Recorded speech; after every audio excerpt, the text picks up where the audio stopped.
Welcome online classes, CR International Schools. This is me, Virender Singh. Hello, how are you student? I hope everyone is fine. Then today I will be taking your chapter 5th of Geography class 8, Industries.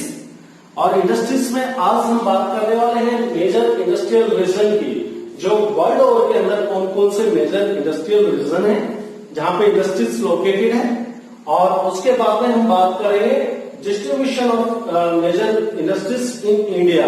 ठीक है, दोनों के बारे में बात करेंगे. पहले आपके वर्ल्ड ओवर के अंदर कहां कहां पे लोकेटेड है इंडस्ट्रीज, और उसके बाद में इंडिया के अंदर. इससे पहले इंडस्ट्रियल सिस्टम को समझते हैं कि इंडस्ट्रियल सिस्टम आखिर होता है क्या. तो इसको समझने के लिए बेटा सबसे पहले हमें देखना होगा इनपुट, और फिर उसके बाद में प्रोसेस, और फिर उसके बाद में आउटपुट. इनफैक्ट हम क्या कर रहे हैं, इसको समझ रहे हैं कि इंडस्ट्रीज कैसे काम करती है, उसी को देखना है. सपोज करो आपको इंडस्ट्री लगानी है तो क्या क्या चीजें आपको जरूरत होगी, क्या क्या बातें ध्यान में रखनी होगी, वही है. बाकी सिंपल है बिल्कुल. ठीक है ना, क्लियर, चिंता करने की बात नहीं है. तो इनपुट्स के अंदर हमको देखिए, अभी आप भी सोचिए कोई भी एक नया काम शुरू करने वाले खुद छोटा एक इंडस्ट्री लगानी है तो सबसे पहले आपको क्या चाहिए बेटा, लैंड चाहिए ना. जहां पर भी कोई सुटेबल लोकेशन चाहिए जहां पे लैंड हो, जहां पे आप फैक्ट्री लगा सकते हो.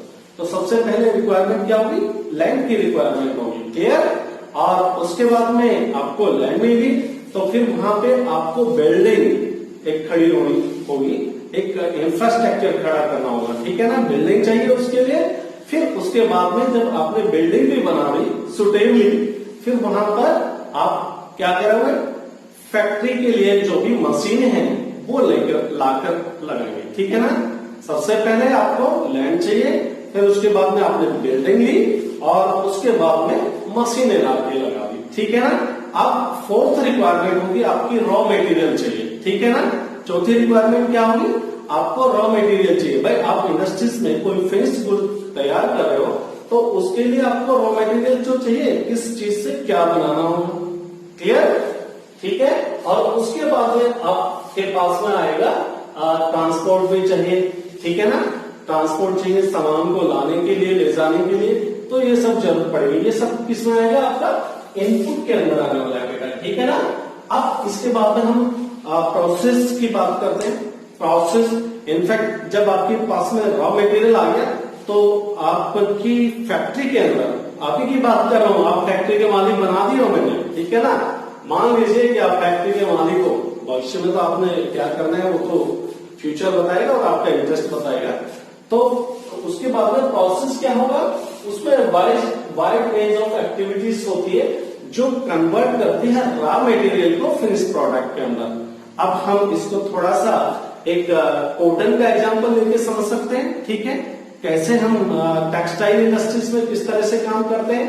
तो टेक्सटाइल इंडस्ट्रीज में सबसे पहले आपके पास प्रोसेस में क्या होगा, आपने गिनिंग का प्रोसेस करना होगा. गिनिंग मतलब आपने जो कॉटन के अंदर जो शीट्स हैं उनको अलग से निकालते हैं टेक्निकल मशीन के द्वारा.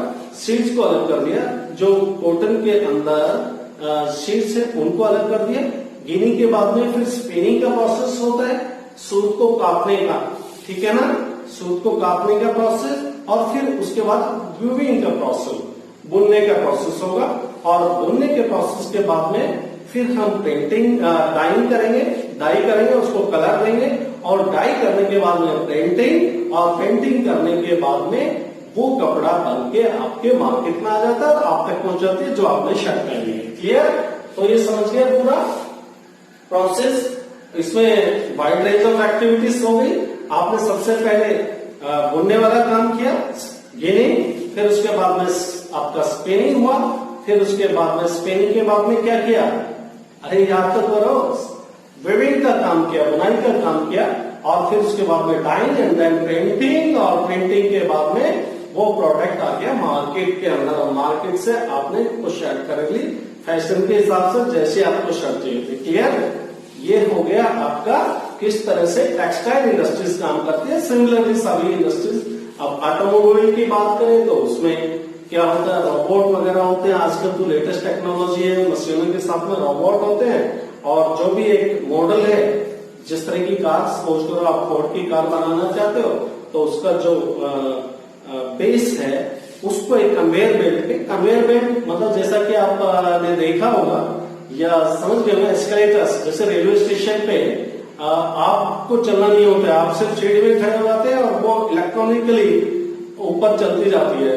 एस्केलेटर्स देखिए ना, तो सिमिलरली हम क्या करते हैं, जो बेस है गाड़ी का उसको एस्केलेटर के ऊपर पोजीशन कर देते हैं और उसके बाद कन्वेयर बेल्ट के ऊपर गाड़ी आगे जाती रहती है और एक के बाद एक रोबोट रहते हैं, अपनी जगह पे फिक्स रहते हैं और रोबोट अपना काम अच्छे से जानते हैं, they are very perfect in their profession.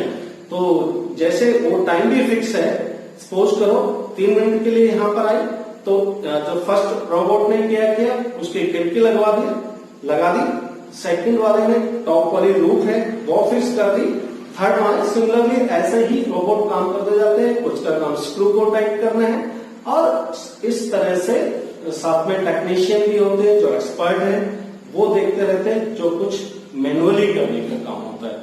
तो ये हो गया आपका प्रोसेस की बात होगी। और फिर लास्ट में क्या है, आउटपुट आपकी एक गाड़ी तैयार होके निकल जाती है, ठीक है ना। एक फोर्ड की गाड़ी निकल गई, जो भी मॉडल आपको चाहिए वो ले सकते हैं और उससे फाइनली जो जिसने बनाई है उसको क्या होगा, इनकम अर्न होगी और आपके हाथ से आप खरीदने जा रहे हो तो आपको पैसे दे दोगे। तो ये तो होगा इंडस्ट्रियल सिस्टम। क्लियर, समझ गए होंगे। अगर मैं आपसे पूछूं इंडस्ट्रियल सिस्टम क्या है तो आप बता पाएंगे। अब नेक्स्ट बात करते हैं हम इंडस्ट्रियल रीजन के बारे में बात करेंगे। वर्ल्ड ओवर के अंदर जो भी इंडस्ट्रियल रीजन है उसकी बात करते हैं।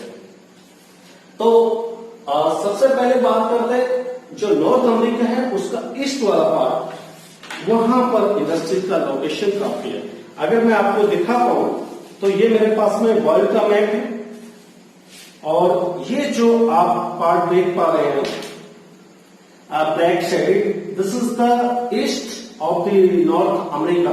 ये नॉर्थ अमेरिका है और उसके बाद में देख पा रहे हैं और ये दिस इज साउथ अमेरिका। तो जो eastern region of the north America ये अपने आप में इंडस्ट्रियल रीजन है। उसके बाद में वेस्टर्न, ये यूरोप की बात है, वेस्टर्न यूरोप जो आप शेडेड पार्ट देख रहे हैं ग्रे कलर में जो शेडेड पार्ट को देख रहे हैं, western Europe and central Europe, ये दोनों के दोनों इंडस्ट्रियल रीजन है। और फिर आपका एशिया का जो ईस्ट वाला इलाका है वहां पर भी इंडस्ट्रीज का लोकेशन है। क्लियर, तो eastern north America, western and central Europe और ईस्टर्न यूरोप भी इनफैक्ट, और उसके बाद में ईस्ट एशिया के अंदर इंडस्ट्रीज काफी लोकेटेड है। अब उसके कारण क्या क्या है वो भी हम बाद में पढ़ने वाले हैं। इसके बाद में अब हम आ जाते हैं industrial region in India. India के अंदर इंडस्ट्रीज कहां कहां पर लोकेटेड है। तो सबसे पहले हम बात करें मुंबई पुणे क्लस्टर, जो मुंबई पुणे का जो एरिया है वहां पर इंडस्ट्रीज काफी है। And then come to the Bangalore and Tamil Nadu region, ठीक है ना, बैंगलोर और तमिलनाडु का क्षेत्र। और उसके बाद में ऑब्वियसली अहमदाबाद बड़ौदा का क्षेत्र, काफी इंडस्ट्रीज है अहमदाबाद और Baroda, that is lies in the Gujarat.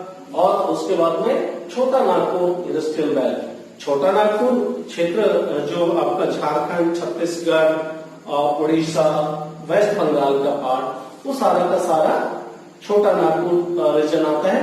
और यहाँ पर आपको जो मिनरल एंड रिसोर्सेज है वो बहुत ही प्रचुर मात्रा में, बहुत ज्यादा सफिशिएंट है। तो ज्यादातर जो इंडस्ट्रीज हैं जो नेचुरल चीजों के ऊपर डिपेंड है, मिनरल्स वगैरह के ऊपर निर्भर हैं, वो सारी के सारी बहुत सारी इंडस्ट्रीज वहां पर छोटा नागपुर बेल्ट के अंदर लोकेटेड है। छोटा नागपुर बेल्ट कौन सा हो गया, झारखंड, छत्तीसगढ़ और उड़ीसा का क्षेत्र और वेस्ट बंगाल। क्लियर, समझ रहे हैं ना। अब डिस्ट्रीब्यूशन ऑफ मेजर इंडस्ट्रीज हम देख लेते हैं। जैसे कि बात करें आयरन एंड स्टील इंडस्ट्रीज की बात कर लेते हैं कि वर्ल्ड ओवर के अंदर आयरन और स्टील इंडस्ट्रीज कहां पर लोकेटेड है। क्लियर, इसकी बात कर रहे हैं आयरन और स्टील इंडस्ट्रीज की। तो आयरन और स्टील इंडस्ट्रीज को देखें तो सबसे ज्यादा Germany, United State of America, Japan and Russia. Germany, USA, Japan और रशिया। और सबसे बात जो आश्चर्य की है, जापान के अंदर जो मिनरल्स हैं, लोहा वगैरह बिल्कुल मिलता नहीं है। लेकिन आप देखिए वो वर्ल्ड के अंदर, वर्ल्ड के मैप के अंदर जो आयरन और स्टील के अंदर अपना टॉप पोजीशन पे बैठा हुआ है। क्यों?